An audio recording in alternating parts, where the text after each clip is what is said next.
In the dark of night, over the Red Sea, a pilot struggles to control his passenger jet.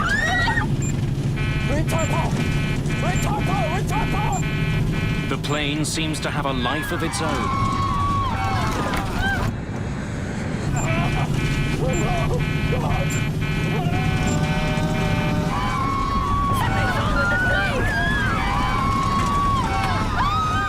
I heard a scream, a noise. After that, I didn't hear anything.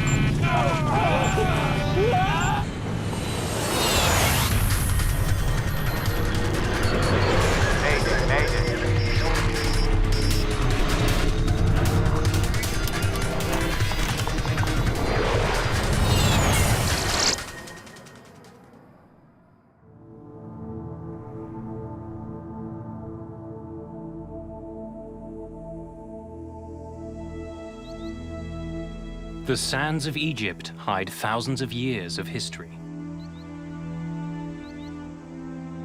Monuments to ancient civilizations dominate the landscape.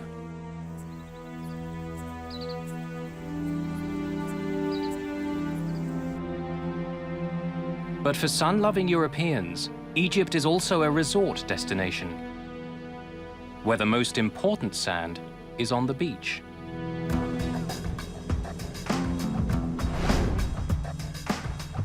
The town of Sharm el-Sheikh is several hundred kilometers southeast of Cairo. Perched on the Red Sea, it's a natural destination for people looking for a little rest and relaxation. Sharm el-Sheikh is quite popular with Europeans. The reason is, where can you get very warm sea with a 5-hour flight? And you have the Red Sea, which is crystal clear, beautiful mountains. It's just extraordinary. The city's popularity is growing.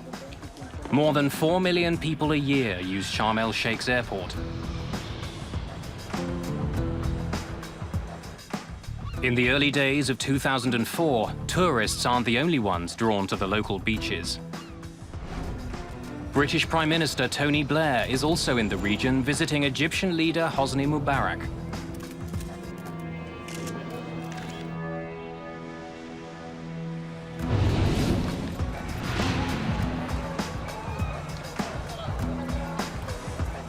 Just after 2 in the morning on January the 3rd, many vacationers are still out on the town.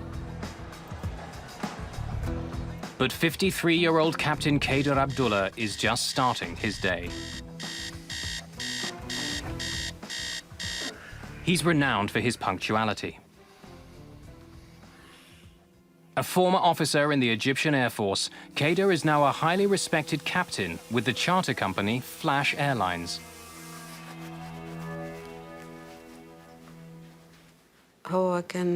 He always liked to pack his own suitcase. He wouldn't let me do it for him. He always said, I would like to prepare my own things to make sure I don't forget anything. He was very precise on what he wanted and what he would take with him.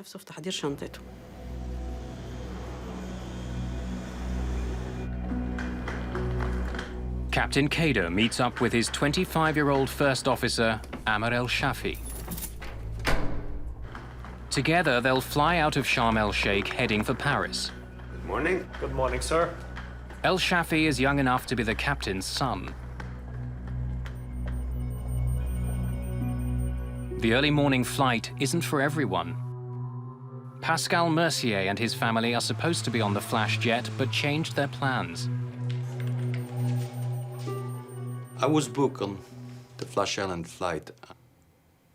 When my agency told me that I had to wake up very early and then we had to change planes in Cairo, I said, this is really stupid. I mean, if my daughter was like 2 years old and the other ones were like 6 and 8. So really, I didn't feel comfortable about changing planes and so on. For other tourists, the cheap tickets that Flash offers are worth the trouble of getting up early. France Toulier was able to bring his entire family to Egypt.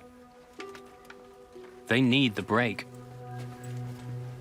My brother-in-law had just lost his father, so he brought his children, his mother, and his wife there just to have a good time. Not to see the sights or anything, just to have a good time. That's what Sharm el-Sheikh is known for.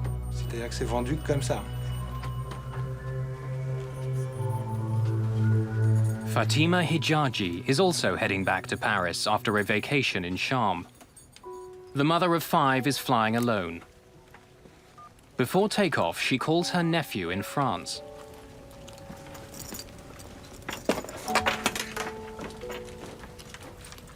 Hi. I was asleep when she called. I didn't really want to get into a conversation with her.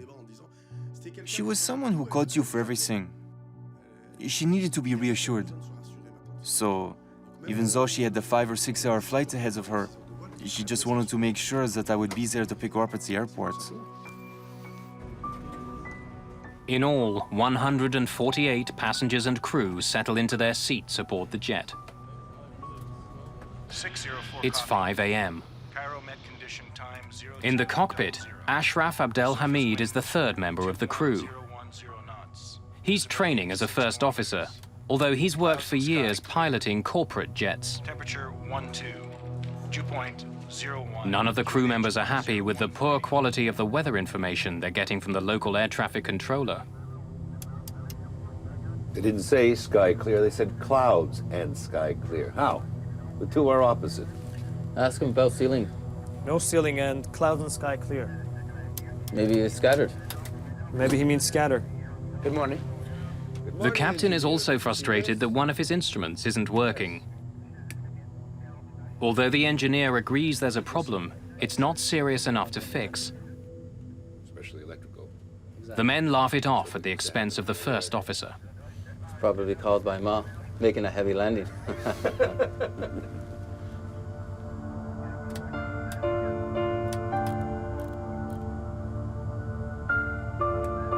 Good morning, ladies and gentlemen. On behalf of Captain Kader and his entire crew, we welcome you on board Flash Airlines Boeing 737-300.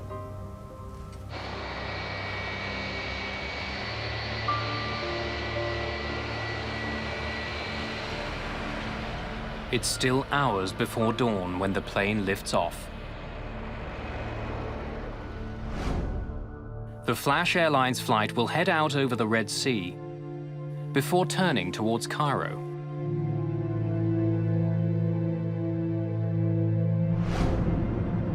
The jet climbs through a pitch-black night. Without a moon to light the scene, it's hard for the passengers to see much of anything outside their windows. In the cockpit, the simple turn over the Red Sea is taking a bizarre twist. See what the aircraft just did? Captain Kader doesn't like the way his plane is behaving.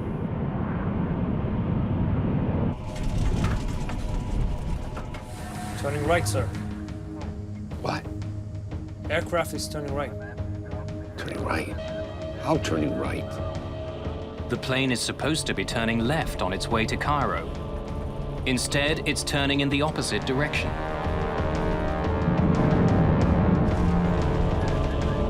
Okay.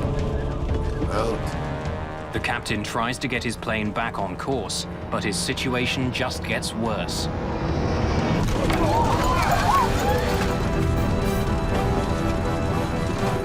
Overbank. Knowing he's in trouble, the captain tells the first officer to engage the autopilot. Autopilot! Autopilot! But it doesn't work. No autopilot, Commander!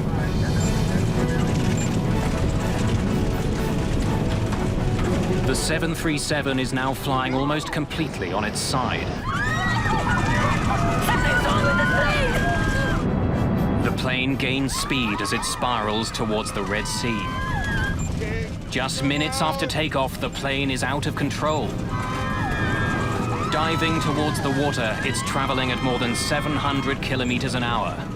Everyone on board is running out of time.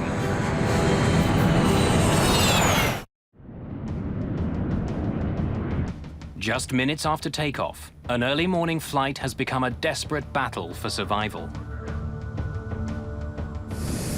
A passenger jet filled with French families is plunging towards the Red Sea. Everyone on board can feel the tremendous speed and gut-wrenching turns.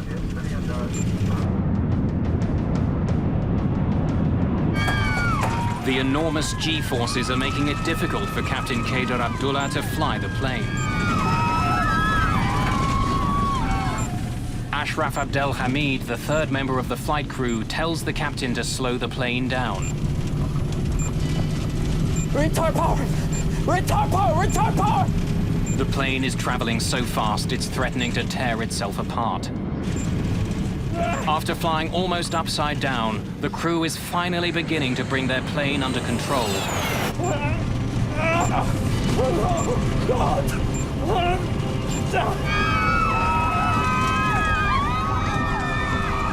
Then they hear the ground proximity warning. They're getting dangerously close to the Red Sea.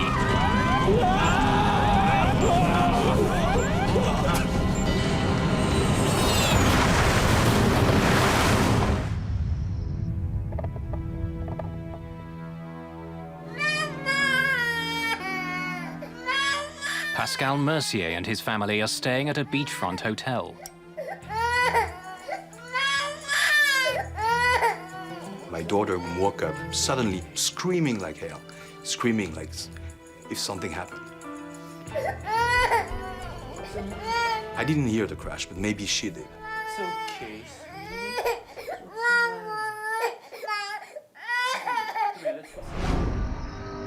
It's just before 5 in the morning, minutes after the plane took off from the airport. It's disappeared from local radar screens.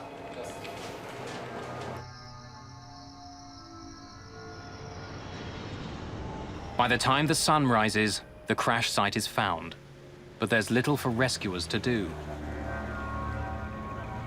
The plane shattered on impact. A postcard is found saying simply, "I think this card will arrive after me." Pieces of debris litter the surface, but most of the plane has sunk beneath the waves. There are no survivors. All 148 people on board the plane are dead. Flight 604 was to land at Charles de Gaulle Airport in Paris in the morning.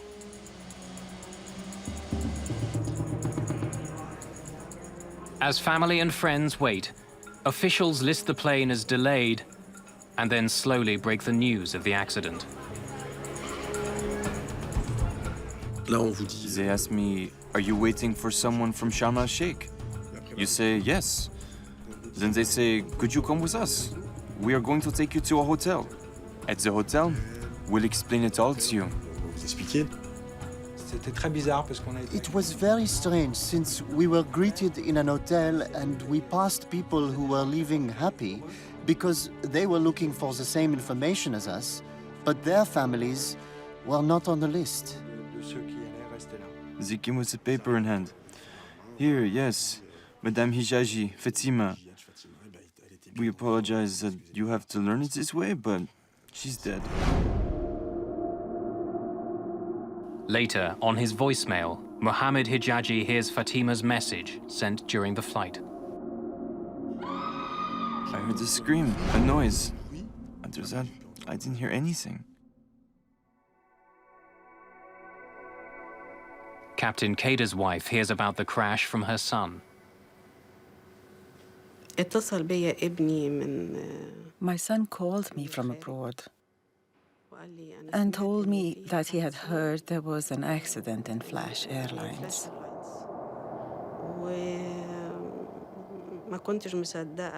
I was in disbelief for a while until it became reality. It was a very big shock for me. In resort hotels, workers check the empty rooms of those who were on Flight 604. But one of the rooms is occupied. Mr. Mercy. This guy from the hotel, the hotel staff, began to cry. He was really shocked, happily shocked to see us. He thought we were in the flight with everybody else. They're here. In my hotel, 82 people were on that flight. 82 people. It was really, really strange. Really, really heavy. But we were really lucky.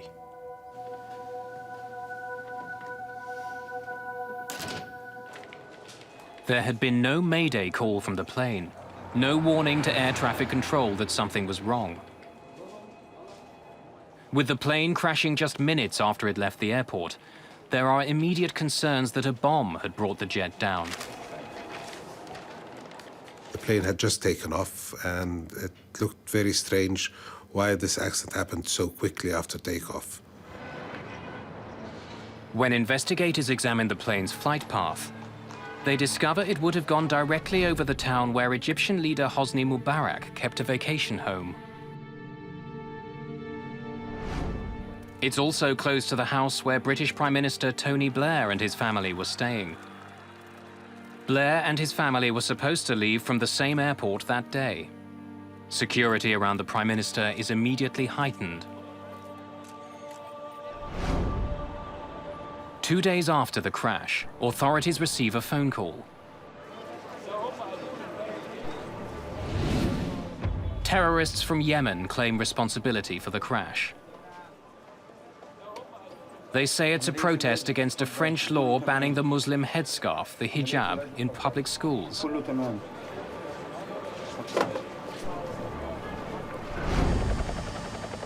But in spite of the phone call and the rumors swirling around Egypt, investigators quickly rule out terrorism. If you have a wreckage distributed on a very large area, that means the plane was disintegrating in the air, and due to an explosion, it would be disintegrating on a wide area. In this case, there was very, very few pieces, and all located in a very small area. So this indicated that the plane was intact and went into the water intact. If it wasn't terrorism, what had ripped the plane from the sky so quickly? Investigators face an enormous challenge. The plane has sunk below the surface of the Red Sea. Divers have to fight off sharks that are drawn to the carnage. The rescue teams find few bodies intact. The aircraft and most of the 148 passengers and crew have sunk over 1,000 meters to the bottom of the Red Sea. The first task of investigators is to find the aircraft's flight data and cockpit voice recorders, the black boxes. If they survived the crash, they will now be on the seabed.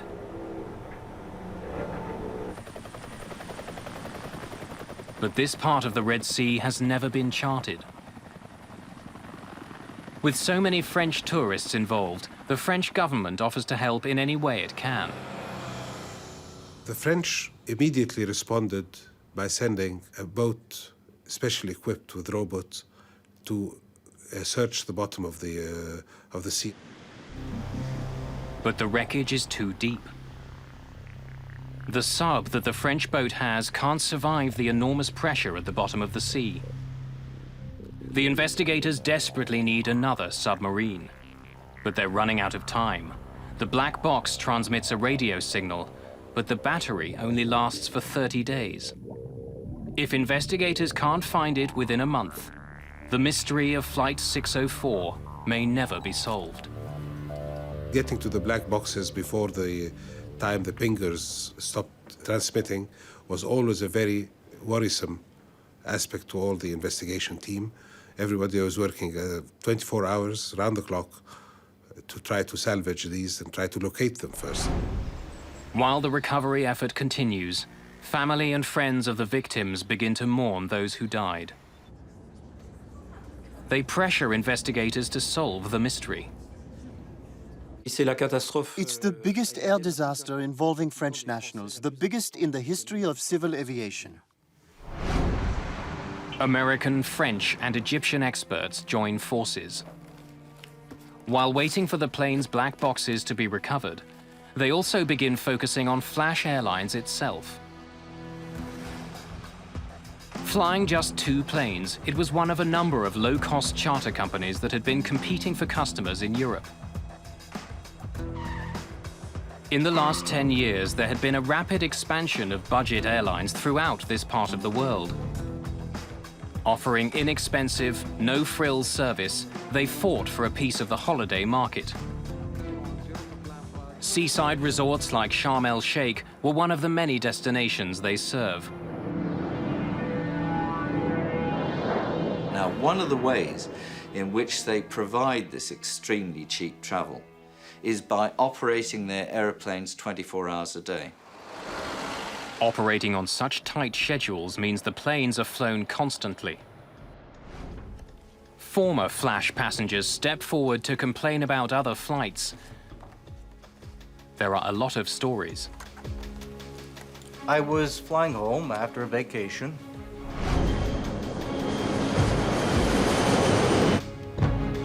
A year before the crash, while flying from Sharm el-Sheikh to Bologna, one passenger recalls seeing flames pouring from a Flash Airlines jet. Hey!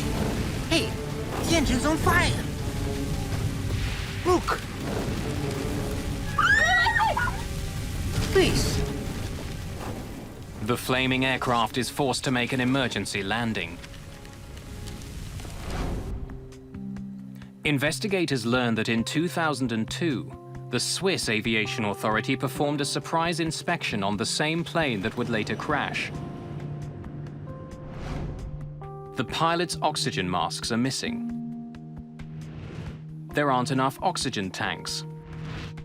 Some of the cockpit instruments aren't working. It's enough for the Swiss to ground the flight for 8 hours until the company repairs the plane.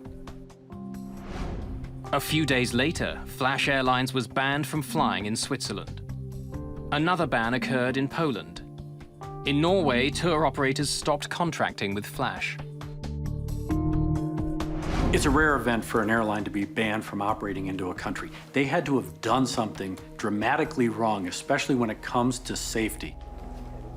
With mounting concerns about the safety record of Flash Airlines, investigators combed through the company's paperwork. They discover that the most recent maintenance records for the plane that crashed were never duplicated. They've gone missing with the aircraft. The lack of having copies of the technical log and all of them being on board, of course, this is a violation. And civil aviation here issued very clear instructions that this should not happen. The French authorities agree that there are serious questions about Flash. They now ban the company from flying in France. While there are concerns about the state of the company's planes, there are no such issues when it comes to the crew of Flight 604. Captain Kader was considered not only a flying ace, but a national war hero for his performance in the Yom Kippur War. During his career, he not only flew sophisticated fighter jets, but also a variety of large cargo aircraft. He had over 7,000 hours of flying experience, as well as 2,000 hours as a flight instructor. All the evidence shows that Captain Kader was a model pilot. With the aircraft and its black box data recorders still hidden deep under the Red Sea, investigators wonder, was this a case of a superb pilot fighting to save a decrepit plane? See what the aircraft did?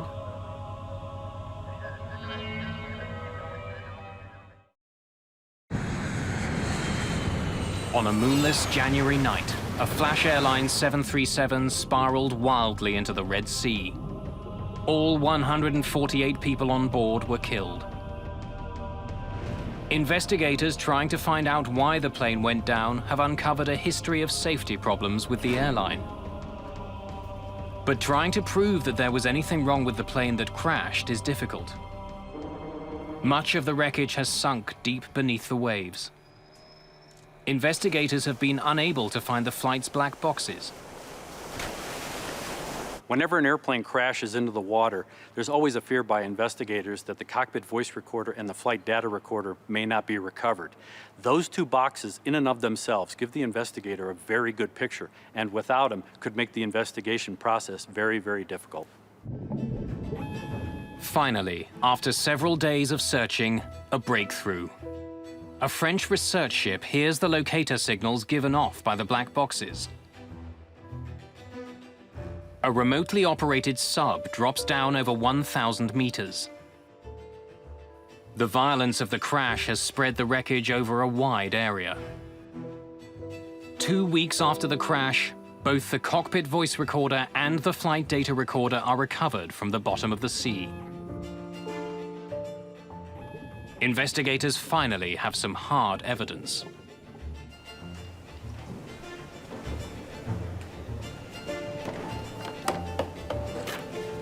The Egyptian, French, and American team examines the critical devices in Cairo. After the two black boxes are found, the salvage effort wraps up. Other than a select number of small pieces, the rest of the plane is too deep to recover. The cost to continue would be too great. Without the wreckage itself, investigators concentrate on what they do have. They hope the black boxes will recreate the final minutes of the doomed plane.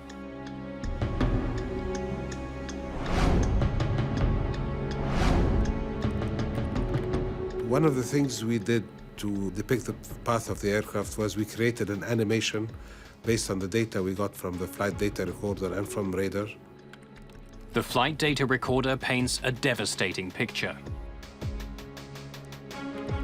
Shortly after takeoff, the plane began heading left, just as it was supposed to. But then it quickly started banking in the other direction. The cockpit voice recorder shows that the turn caught the captain off guard. Turning right, sir. What? How turning right? Analyzing the cockpit voice recorder, it showed that the pilots were experiencing definitely some kind of an abnormality, a problem that they could not understand. The investigators sift through the flight data to find some explanation for the jet's bizarre movement. Perhaps some mechanical fault was forcing the plane off course. And there is an indication that something was wrong with the flash jet before it took off. On the runway, the captain and the ground engineer discussed an electrical malfunction.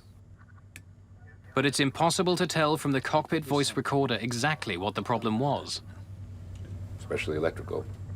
On n'a pas de certitude sur le dispositif. We can't be sure which equipment was being referred to by the aircraft captain and the engineer when they were discussing faulty equipment. Not enough parts were brought up from the bottom of the sea to be able to determine that. Pour pouvoir dire. And tragically, the ground engineer was also on the flight.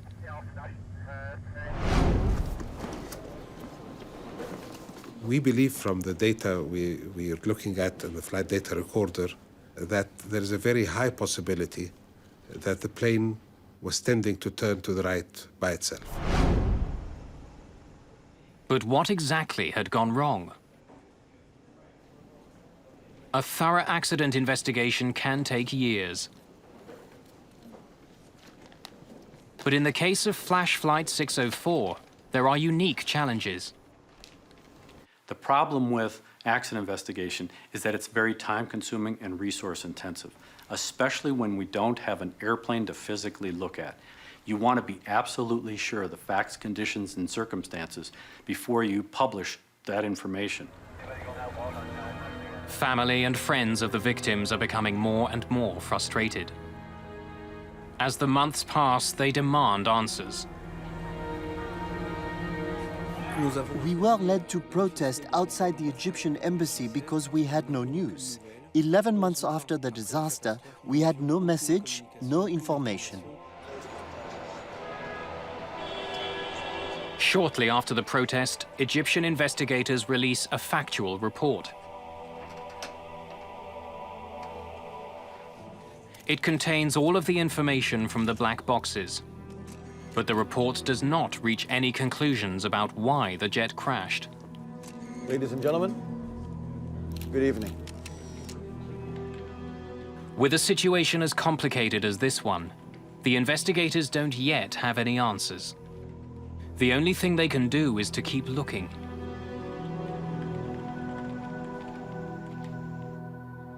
Investigators discuss several possible scenarios that could have been responsible for the plane's erratic course. You look into every hypothetical scenario that would create a similar profile.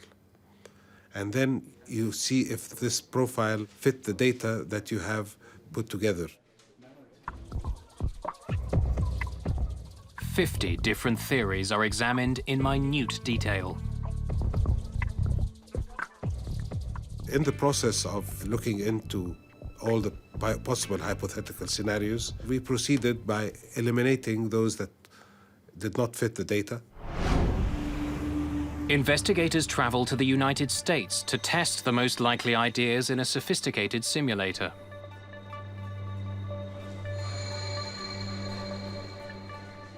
If they can force the simulator to repeat the movements of the flash jet, they might be able to figure out why the plane crashed. The results are brought back to Cairo. There are only 4 mechanical faults that could have produced the flight path of the doomed jet. Investigators believe the key to the crash is to find out why the plane began turning off course. These 4 scenarios were all related to what would cause an uncommanded bank. So we were left with these as causes that we could not rule out. 2 of the scenarios involved the spoilers on the plane's right wing. Spoilers lift up from the top surface of the wing, slowing it down. By producing drag or spoiling the airflow, they help turn the aircraft. If the pilot's control wheel or the cables that connect it to the spoiler jammed, it could have forced the plane off course. Problems with the spoilers are one explanation, but there's no physical proof. And while there were maintenance problems with flash planes, none of them had to do with the jet's spoilers. The team searches for another explanation. Another potential cause of the crash is the plane's ailerons. This part of a plane's wing controls the angle of a plane's turn. A malfunctioning aileron could have caused the plane to roll to the right. Again, if the crew couldn't fix the problem, the plane would have begun to spiral into the sea.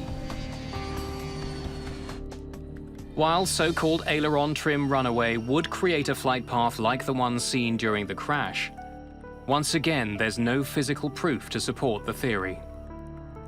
And typically, aileron trim runaway can be physically overcome by pilots. All he would have had to do was overpower using more force to move the control wheel in an opposite direction. Overbanked. When they listen to the cockpit voice recorder, the investigators are puzzled by the constant discussion of the plane's autopilot. Autopilot. The captain asked for the autopilot to be turned on, but it had no effect and the plane began to plummet to the sea. And earlier in the cockpit recording, investigators uncover another curious exchange. Captain Kader began the initial turn over the Red Sea manually, but decided to let the autopilot take over. Autopilot, The flight data recorder shows that the autopilot was indeed turned on as the plane climbed. Not yet. But then the captain appears to change his mind.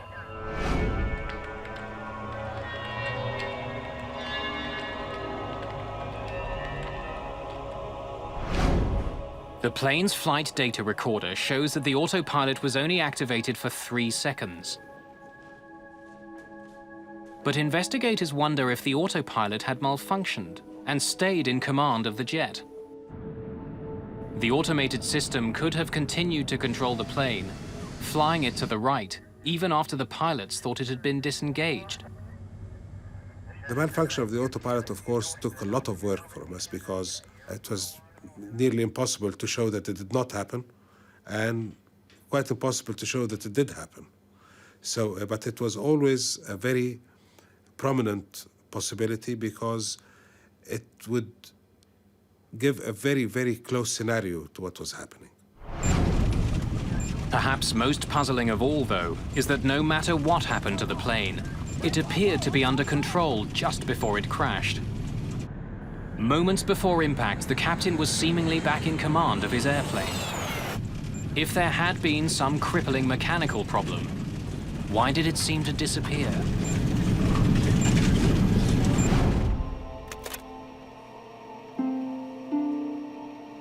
Some members of the team want to consider something besides mechanical fault: the pilots themselves.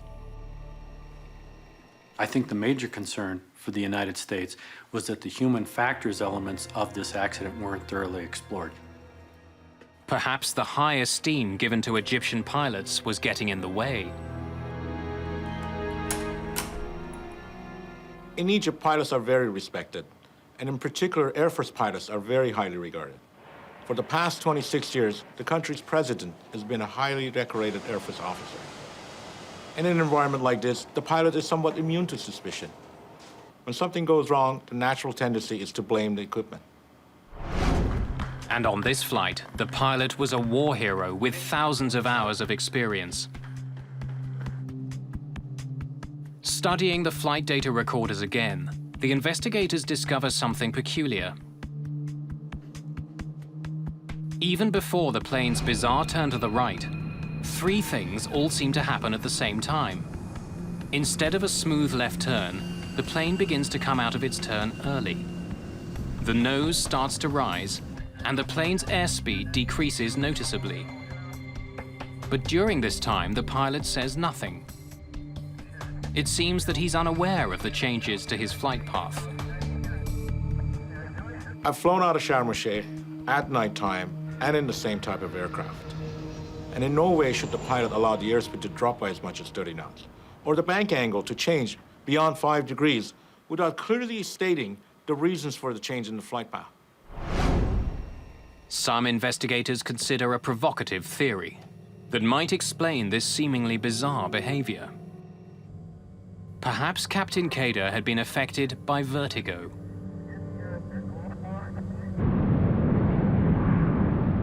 Vertigo is a physiological condition that would exist with any person, not just pilots, and it's based on the inner ear. Over a dark ocean, without a defined visual horizon, no ground lights, the pilot may not be able to perceive visually whether he was flying up, down, left, or right. And if the fluid in his inner ear was moving or he tilted his head, that may induce a sensation, a physiological sensation, that may cause the pilot to believe the airplane is flying straight and level when it's actually turning. The plane's flight path is ideal for creating a sense of vertigo. The Flash airline jet took off into a moonless night. Captain Kader was flying manually and began to turn as he was climbing. Heading out over dark water, it would be very difficult using just his senses for Captain Kader to know exactly where he was. Roger, when ready, inshallah. Left turn to establish 306, Sharm VOR. It is actually a very high workload situation, and when there are no visual cues outside because it's a moonless night and you're over featureless territory with no lights in it, you really, as a professional pilot, should be totally aware of the fact that this is a situation in which you could get disorientated. It's a classic. It's happened so many times. It's killed so many people in the last 10 years. When the plane was supposed to be turning slowly left, the control wheel began inching towards the right. Perhaps the captain was making the turn without even being aware of it. When you study the movement of the aircraft control surfaces, it appears that something was guiding Captain Cutter to the right. Now, that could have been a false horizon or something he's seen outside of his window. See what the aircraft just did? Or perhaps he believed he was actually correcting a problem with the plane itself. He thinks he's gained his flight path again. And all of a sudden, at this moment, he receives contradictory information. Turning right, sir. What? Aircraft is turning right. The contradictory information adds to the pilot's confusion. He believes he's fixing a problem when he's told his problems have just started.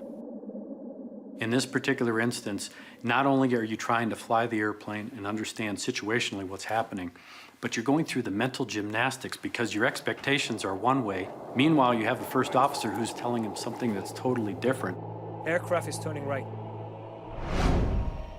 Egyptian investigators agree that Captain Kader may have suffered some form of disorientation during the flight. But they don't believe it was the only problem the crew was dealing with. I don't really have a very clear indication that there was disorientation, but it's possible. There was a recovery from disorientation. The time to find out the problem and take the corrective action needed was more than the time left before impact. No matter what role disorientation played in the crash, investigators are about to learn that the crew wasn't properly trained to deal with it. Flash Airlines never provided the pilots with basic information that could have saved their lives.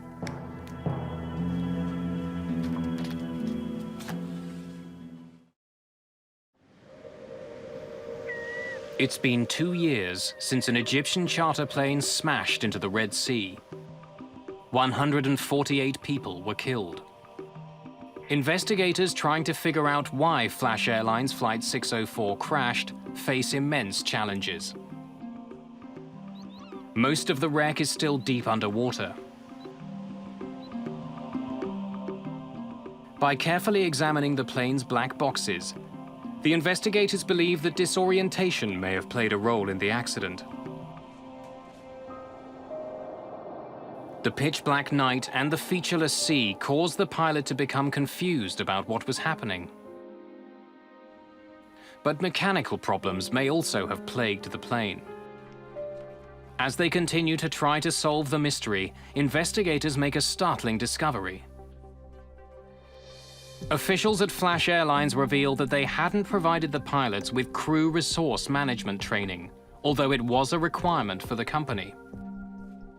It might have helped the crew deal with their horrifying situation.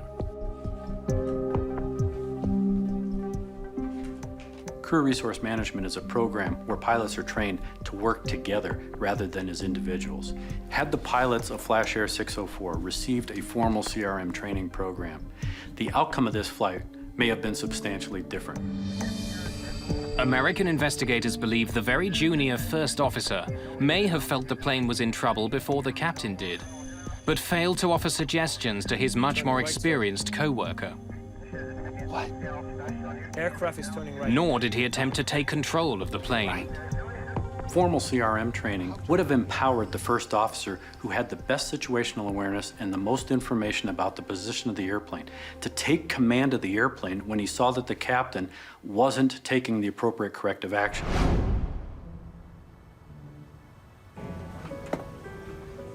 An earlier conversation in the cockpit before takeoff may reveal why the young first officer would have been reluctant to challenge the captain. Yesterday, we were coming in at dusk and the sun was 2-2. But I felt I could hardly see the runway. And he's already saying, in sight. What in sight? Hey, sir. It may not have meant to be insulting, but it may have reinforced the first officer's feeling that he was the student and the captain was the teacher. I am unable to raise my eyes, and he says, in sight. Where in sight? It is going to serve as negative feedback. The young first officer is bound to hesitate. He doesn't want to be wrong again. He doesn't want to lose the respect of an Air Force general. In a crew, an effort must be made to bring together people who are able to co-pilot, not a crew in which one person pilots and the other person looks on without saying a word. But the captain and the co-pilot weren't alone in the cockpit. A third crew member with more experience than the first officer was also there. Maybe it's scattered. He too never said anything until the final seconds of the flight. Otherwise, how will we know when we clear the cloud? We hear him speak very clearly and very openly all during the time before the engine startup. He was in conversation with the first officer and with the captain. So this experienced person, being very quiet all through, we believe that if he saw any of the crew members doing something that he should not be doing, or not doing something that he should be doing, would have said something. Retard power! Retard power! The only word he said was, retard the throttles at the later stage of the event. Shows that that's the only thing he saw that should be done. Even if the co-pilot had taken control sooner, there's no way to know if he could have saved the jet. Whatever took place on Flight 604 happened quickly. And since the plane had just taken off, the crew had little time to react before they crashed into the sea.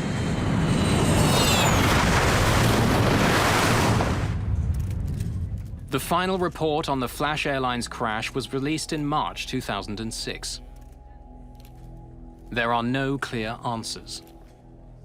Egyptian officials say that any of 4 mechanical problems could have caused the crash. They say disorientation may have played a role, but it's not the reason behind the accident.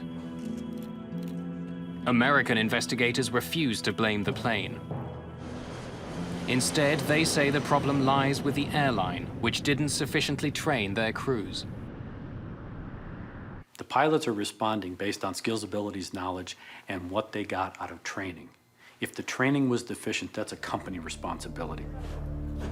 2 months after the crash, Flash Airlines went out of business. And as a result of the Flash 604 tragedy, new rules came into place to ensure that in the future, aircraft safety violations will be judged more harshly. The Flash Airlines crash gave the final political impetus to a move to create a European blacklist where if one state banned an airline, then all the other European Union states would automatically ban that airline also. The Egyptian investigation concluded with an important recommendation. We have recommended that some kind of training or awareness program should be made to be able to have a pilot observe another being disoriented early and what he should do to first maintain a safe flight, second to pull the pilot from his disorientation back to orientation. Was there a mechanical problem at the heart of the crash? Investigators will likely never know. With so much of the plane still at the bottom of the Red Sea, questions will always remain for investigators and everyone else who was affected by the crash.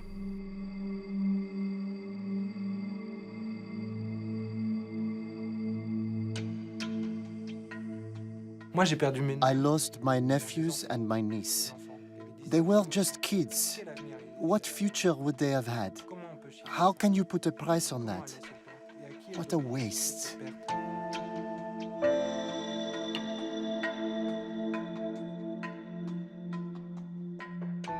The families will never be able to fully mourn, me included, because we'll never know what's really happened.